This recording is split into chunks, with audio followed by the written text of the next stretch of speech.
our agenda is to first talk about the online classroom template in general terms. We were going to define what it is, what's included, and take you through a quick tour of that. Once we've established that, then I want to demonstrate for you some of the best practices for copying and importing previous content into your template. And so this is really targeted at people who have well-established content online and need some help getting started with how to get that then into the classroom template. And so I'll talk to you about some of the most efficient ways to do that and some pitfalls to avoid. Let's go ahead and get started with talking about what the online classroom template is. And so to back up, gosh, even over a year now, we designed this template to make teaching online easier with the realization that everyone was going to be moving online very quickly. And while some people had extensive experience with teaching online, there were a lot of people who had never taught online before, and we wanted to make that transition as seamless as possible. And so some of the things that we considered in our design of the template was, first of all, providing embedded training to the instructor. And so we tried to be very strategic about placing some training throughout the template so that as instructors ran into new functions or new tools that they maybe had not experienced in Canvas before, that there was training right there alongside of it so that they had a quick reference. We wanted to make sure we were promoting student engagement. We knew that this was going to be a difficult transition for students as well. So we tried to build in communication throughout, and that communication is in the form of providing space for introductions, providing space for even providing context each page in Canvas, and then some of our navigation features. And then finally, we wanted to just provide a general structure. Online courses work best when there is a rhythm to them, where there's a predictability, because you can't touch base with them the way you would in a face-to-face class. And so we tried to provide a general structure. We also included a Start Here module. That Start Here module is designed for your students to be able to get up and running with Canvas. We did not want faculty to suddenly have to become IT support as well. And so we provided guides for students and information about what hardware requirements there are for Canvas, what browser requirements, and a number of other things. I want to address the two most common questions we get about the classroom template right off the bat. And the first one is, there's a lot in this template. Do I have to use all of it? And the answer to that is no, of course not. In fact, we designed trying to plan for everything you might need, but knowing that it was a bit more than you probably needed. And we did that knowing that it's a lot easier to delete what you don't need than to try and go and build extra. And so one of the things that we have provided you with in one of the instructors modules is a video that'll show you how to really quickly and efficiently delete what you don't need.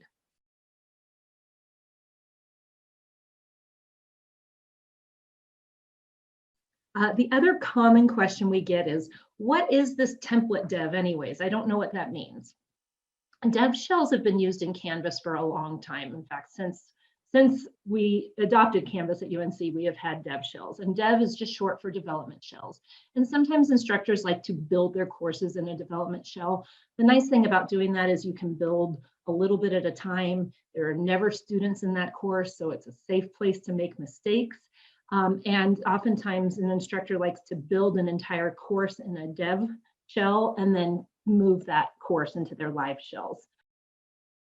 We wanted to make sure that we knew when we saw a course title that if we had added the template to those devs. And so a template dev just means it's a development shell that we have provided you with a template. One of the important things to note is that this is not a live course. There are no students enrolled in your template dev, and there is no communication between that shell and Banner. And so if you are working to build your course within that template dev, you will still need to import it into your live course before your students will be able to see it. This is a natural segue into what is included in the classroom template, and I've already addressed a few of these.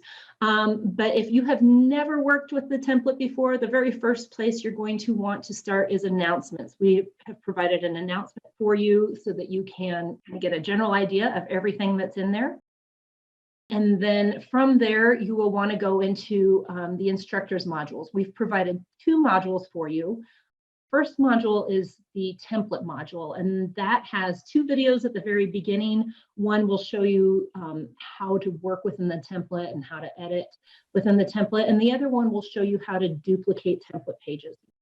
Because in addition to providing a structure for you, we also provided template pages for you to make duplicates as needed. This is one of the places, I'm going to mention this many times because it's important. You can duplicate anything but a quiz. You do not want to duplicate quizzes. It will create a disaster in your gradebook, and it is something that is not easily fixed. And so if you have a lot of quizzes already in Canvas and you want the template applied to them, contact us and we will help you with that. If you want to build new quizzes in Canvas and you want to use the template, contact us and we will help you with that. The quizzes tool does not duplicate well. So I want to make sure that while everything else is able to be duplicated in Canvas, that quizzes are not. We also have a course management module. That's our second module for instructors. And that course management module is guides for some of the more common uses of Canvas that instructors might use. For example, how to use the attendance tool, or perhaps how to use the communications, the inbox conversations, excuse me. Again, the training materials being embedded throughout. Anywhere that you see a compass, when you click on that compass, it will take you to a guide that we've tried to be very strategic. So if you see a compass in group discussions, that compass is going to take you to a guide on how to create groups and discussions. If you see a compass, when you see a compass in the announcements, that compass is going to take you to a guide of how to set your announcements in Canvas. We provided templates for content pages, assignments, discussions, and group work.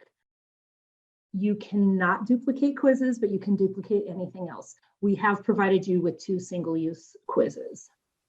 As I mentioned, there is a student start here, and then we also have some navigation features, including the home page and progress bars. And I am going to show you that now as we do a quick tour.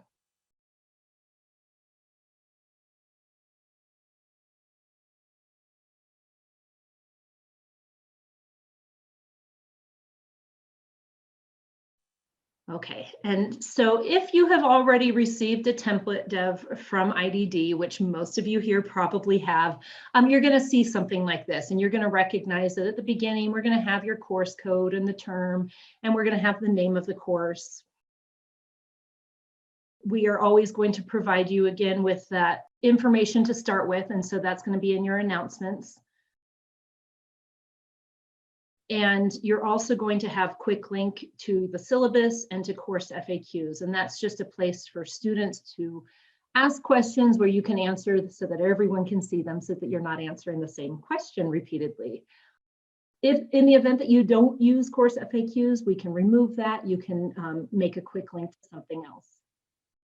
One of the really cool features about our template is this quick links on the home page. And a few things that are important to know about these quick links is that, first of all, they are set by a calendar that we have provided for you for the term. And so because the term is over, it has reverted back to start here. But last week when I was teaching this webinar, it was immediately went to week 16 because we were in week 16 of the term. And so it's really nice when your students are in the middle of a term and they go to Canvas and the page that is open is the page that you're supposed to be on. So during week 6, this will be the quick link that students see. They'll also be able to click through and look at the other weeks, but it'll be automatically set so that they see the week they're on. Now I want to show you a few things here because we're going to talk about how that's going to change once you start building your own course. In week 1, we again provided you with more than you need. So every single week is going to have the overview, the reading activities, synchronous and asynchronous presentation. But in week 1, we also wanted to provide you with all the other tools that you have access to, that we have a template for. And so we provided a discussion and assignment, these 2 single-use a quiz and exam, and then group discussions and group projects. And so these are things that if you have a lot of them, that you'll be able to duplicate. And if you have only a few of them, you'll still be able to duplicate, but these you can use right away. And if you don't want it for week 1, you can just change the name of it and put it in the appropriate week. You'll also notice that we gave you a little note here, module title, do not make changes here. We want you to make on this homepage, we want you to make changes in the module. Everything that you see here is a reflection of what is going on in the module. So if you go in here and try to change the name or try and change the dates, chances are you are going to blow up your code. And at a very minimum, it's not going to do any good in your modules, because if you change the name to week 1 on this page, even if you don't have issues with the code, it's not going to be reflected in your module. However, when you go into modules, and I'm going to go ahead and call this week, change the name of this week 1. So here's my week 1, here's my note to myself, and I'm going to say edit, and I'm going to go ahead and highlight this, and we're just going to call this new module title. I'm going to update that here. It's updated here. I know that I'm not using quizzes or exams in this first week, so I'm going to go ahead and remove. Remove just means that you're removing it from the module. It does not mean you're deleting them entirely. And so I've made a few changes here. I've got a new module title, and I've also removed the 2 quizzes because I'm not starting with those. When I go back to my home page,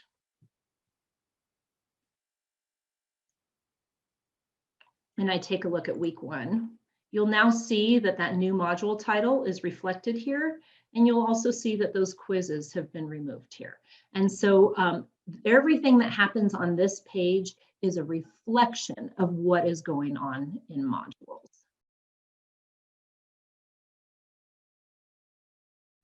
All right, so I'm going to go ahead and show you the student start here. And so again, I can get to it through these quick links, or I could go into modules and go to it. But every Start Here page is going to start with a welcome. And this is your page to customize. So we've tried to give you some general containers here to work with that. So we have welcome to the course. If you want to add more information here, obviously you can. You can provide a description of the course. You can provide information and a picture for yourself. As you go through these next pages, these are again these pages that we provided for you so that you're not finding yourself wearing the hat of instructor and also hat of tech support. And so we can get to these pages a couple ways. If you've been using Canvas for a while, you're obviously very familiar with the next and previous. But this progress bar up here has each of the pages that are located in this module, and so it'll show students how they're progressing. And in fact, if I hover over my current page, it says I'm on my welcome page. It also tells me I'm on page 1 of 10. The next page is how to manage notifications. We received a lot of feedback that students were feeling a bit overwhelmed with the amount of notifications they were getting from Canvas. So we created this page for the spring term so that students know just from the start exactly what they can do so that they're not being inundated with messages or notifications. We provide information about the navigation, and of course, if you don't use any of these elements of navigation, you in your course, you can go in. Let's say, for example, it's a course that you're not using quizzes. You could go in and just remove this navigation if you're not going to have it along your course navigation. I won't go through each one of these pages, but I do want to also draw your attention to a page that we think is important for students to have immediate access to. Many of you probably provide it already in your syllabi, but we have these support resources. And so if you have a student who needs tutoring services, they have an immediate link right here, or if they need the counseling center or access to the bear pantry. And so we've provided some of those more commonly used success and support resources. And then finally, every Start Here module, we end with an introduction. One of the big pieces of feedback we got from students when they went online is the feeling of anonymity in their courses because they were used to meeting face to face. And the research shows that having an introduction at the beginning of course is a really effective way for students to feel a connection to each other and also to their instructor. So we've provided this for you here. Now, let's say you already do introductions in your module 1. That's something that you regularly do. You have a couple of options here. You can go into modules and drag and drop your introductions into that first module, or if that's a page or a discussion you've already created, you can delete this. And what I want to draw your attention to here is currently there are 10 items, and this one ends with a discussion in this navigation bar. I'm going to go ahead and delete that introduction. We're going to go back into modules. It took me to discussions because that's what I just removed. And when we go, when we go back into our Start Here, you'll notice that it now says page 1 of 9 and that there is not this discussion one. And so when you add, remove, edit any content to the module, it will be reflected here in this navigation bar, and there's nothing you have to do to activate it. It's already just part of the template. The last thing I want to show you is just to draw your attention to, again, those compasses that I talked about with the embedding the content. And so here we have a compass, and so this page asks you to provide your learning objectives. And so this, when you click on this, it will take you to a link. And this is a page about writing learning objectives. And so again, we tried to be very strategic with providing this embedded training and tried to anticipate what you might need in those particular situations. If you go to this next page on the reading page, we realized that probably the most common thing the reading page might need would be how to upload a document or how to add a link. And so we provided, again, a guide on how to create a file link to a page in the course. So that's the 25-cent tour of the template. What I'd like to do next is to transition into how to move content from your non-templated course into the template. Okay, so IDD has sent you this shiny new template and you think, oh, this looks really nice, but I don't know where to begin. You are not alone. This is there is a lot in here, and the process of moving content from a course you've already established into the template can seem daunting at first. And so I want to demonstrate to you, I've done a lot of these, and I want to demonstrate to you some of the tricks I've learned along the way to make it as easy as possible. And so I'm going to go into this fake course I made, and I did create that at the beginning of quarantine. So if you'll forgive my slightly weird sense of humor, we're talking about this fake course is all things quarantine related. And so I have my first module, which is about toilet paper.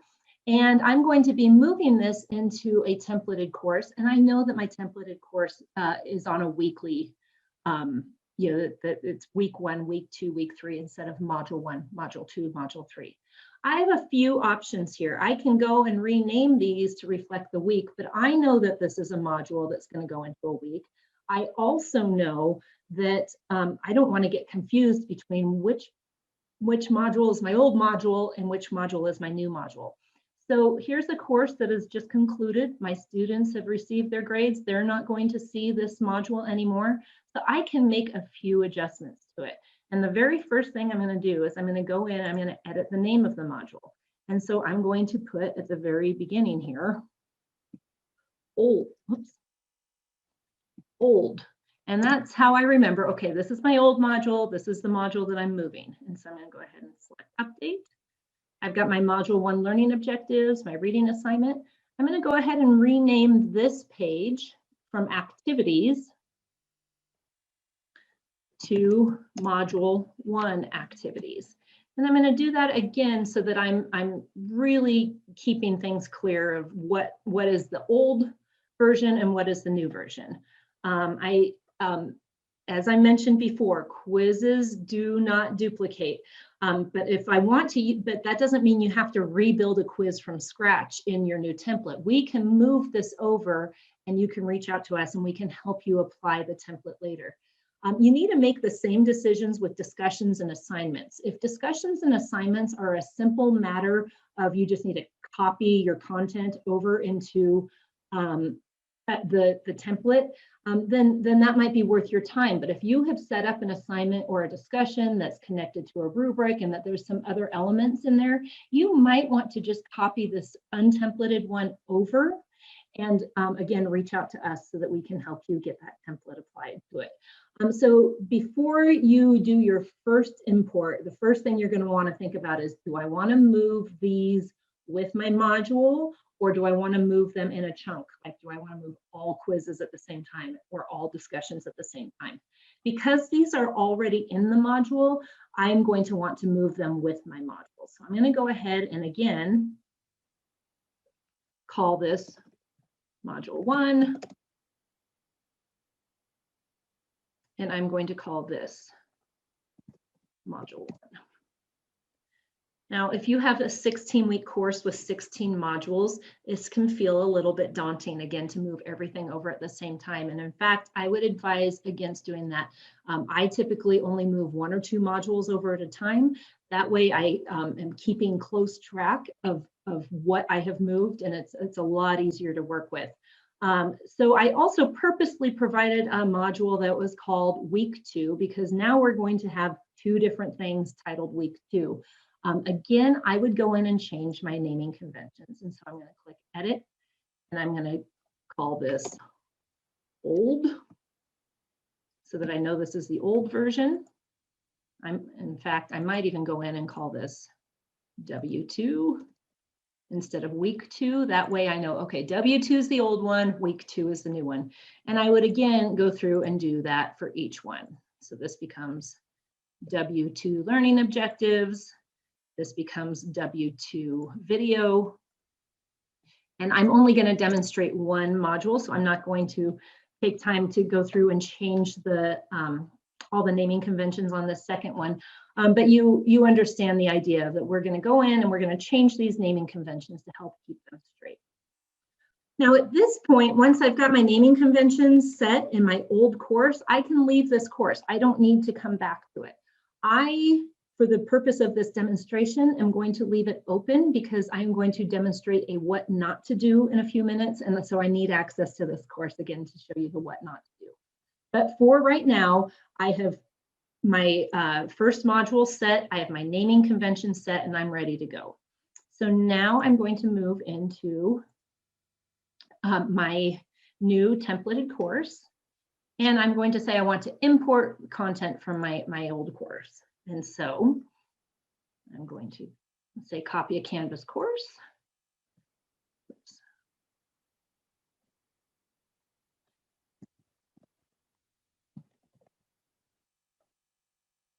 Oops.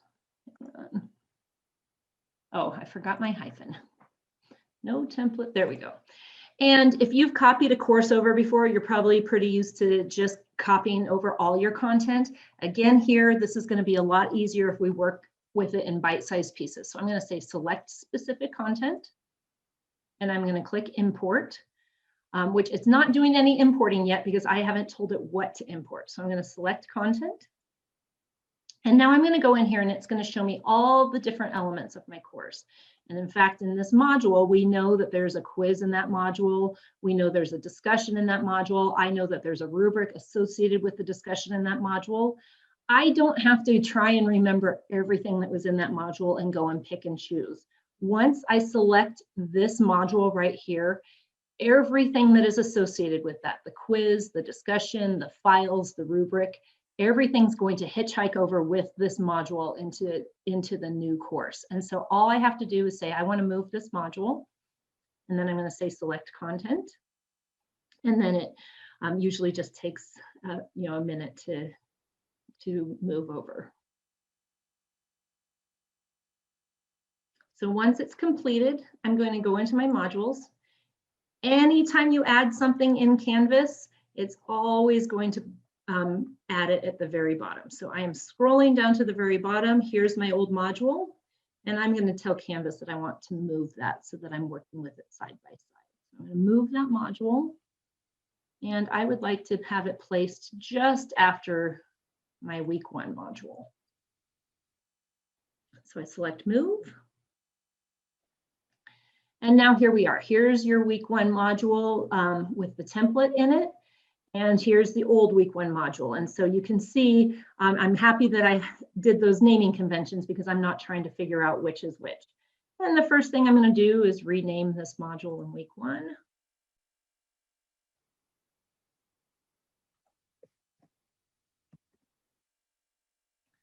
And we're going to update that. And the next thing I'm going to do is I'm going to say, gosh, I don't have any group activities or assignments in week 1. And so I'm going to go ahead and remove those. Again, I'm not deleting them. I'm just removing them from the module. And because I decided to move my content over, and I'm going to reach out to IDD in a little bit and ask them to help me with the applying the template to the quiz and to the discussion, I'm going to go ahead and remove these as well.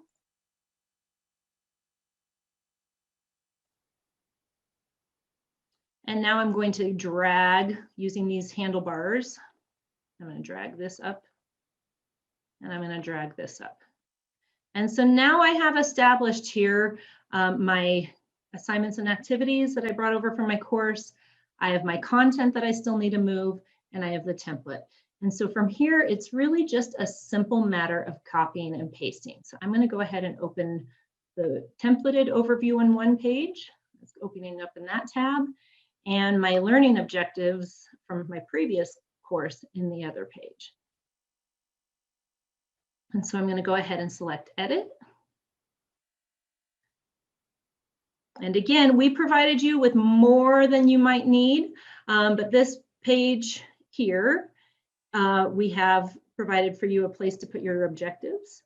And if you don't need access to this compass, we can just go ahead and remove that. And then I can go in and select my Module 1 learning objectives. And this is just a very simple, I can highlight, copy, Control-C or Command-C, depending on what you're using. And I'm going to go ahead and paste. I'm not going to write my to-do list right now because as you are working through your course, if you start to make some adjustments, every time you adjust something in the module, you have to go back and adjust it into the to-do list. So something we have discovered is that doing the to-do list at the very end will save you a lot of time of having to go back and reestablish that. The planning ahead is another one. As you're building out your course and you're thinking about, okay, gosh, there's a quiz coming up in 2 weeks. I want to remind students of that here. This would be a great time to come back in and add that information. But for right now, I'm just providing my learning objectives because that was what was in my previous shell. I can come back and edit or provide more information in here later. And I'm going to save. And I'm going to go ahead and I'm going to go to the next page. And I can go to the next page either through this navigation bar or by clicking next. So this page has reading, activities, and additional resources.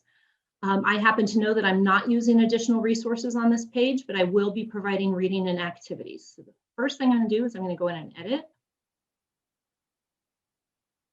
And I am going to highlight this because I already know how to do it, so I don't need the guide. And I'm going to go to my next page. So here again, I've got 2 modules open. Here's my old module. I'm going to go next. I'm going to highlight this, and I'm going to paste it in here, and it's very simple. Same thing with activities.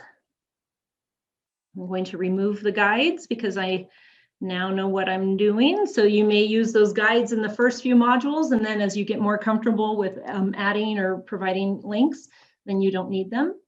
And again, I'm going to go back to my old module. I'm going to go next. And here are here's my module 1 activities. Ever since they added the new rich content editor, these don't copy and paste as easily as they used to. It used to be I could just highlight and copy it over, but for some reason, this image explodes on the page when you do it that way. So easy workaround is just click edit, highlight, and paste it over. And I am going to call this the correct way. And I'm going to show you why. So all I did was I copied from within the same course. Because I moved this over through the course import function, I was able to copy this over, and it will work just fine, and I'll demonstrate that for you. We often get phone calls from instructors who say, gosh, I copied this over, but my students say they cannot access it. And let me show you what the culprit of that question usually is. So I'm going to now go back into my old course, my no template course, and I'm going to go into that activity page. And I'm going to copy from here. And it's going to bring that file over, and it's going to bring everything over. The problem is this file is associated with this course. So every student who is associated in this course has permission to view this file. When I copy this over into a new course, it's going to look the same to you because you're enrolled in both of those courses as the instructor. And so you have permission from Canvas to view both of those. However, Canvas is differentiating between this file that is associated with this course because we imported it in, and this file, which is associated with a different course. And so as an instructor, you're going to be able to see these, no problem. If you click on this, it'll open up. You see that, no problem. I'm going to minimize that. And again, you see the one that's associated with the previous course because you're associated with the previous course. However, your students are not. And so when you go into student view and you select that, your students will be able to view this, no problem. However, if they try and click on this, you'll notice it disappears. I'm going to go ahead and click download again, and you're going to notice that it says download failed, needs authorization. In the past, it used to be a locked padlock with an authorized access thing that went on the screen. Now it's a little bit more discreet for your students, but they will not be able to open that. So it's just really important that when you're doing your copying your content over, that you're importing those files, you're importing those modules rather than copying and pasting. So that is the correct and incorrect way to copy, and that is it will save you a lot of time to make sure you're doing it that way. If you are doing a synchronous presentation, if you're hosting Zoom classes, again, we have access. We have a place where you can put information about that with a couple of guides. If you're doing asynchronous presentation, we have guides for how to display files, how to use Panopto. And then again, here are, even though the template's not applied to this quiz, Canvas still recognizes that it's part of that module. And so when you get into this page, because the template has not yet been applied, you're not going to see the progress bar, but Canvas will still recognize that it is part of that module. And so at that point, you're done. If you're using these pages, you can adjust those as well. If you're not, you can remove them from the module. And I'm going to go back to the home page here and just show you, again, the changes we made in week 1 are going to be reflected right here. So we have our overview, reading, and activities. And then you can rename these to whatever works for you. But that you'll see that we have those. I would go in and change that to week 1. You don't want to be calling things week 1 and module 1. That would be confusing to students. So I would actually now go back in and change the name of these two. But that is what to do and what not to do when copying over your content.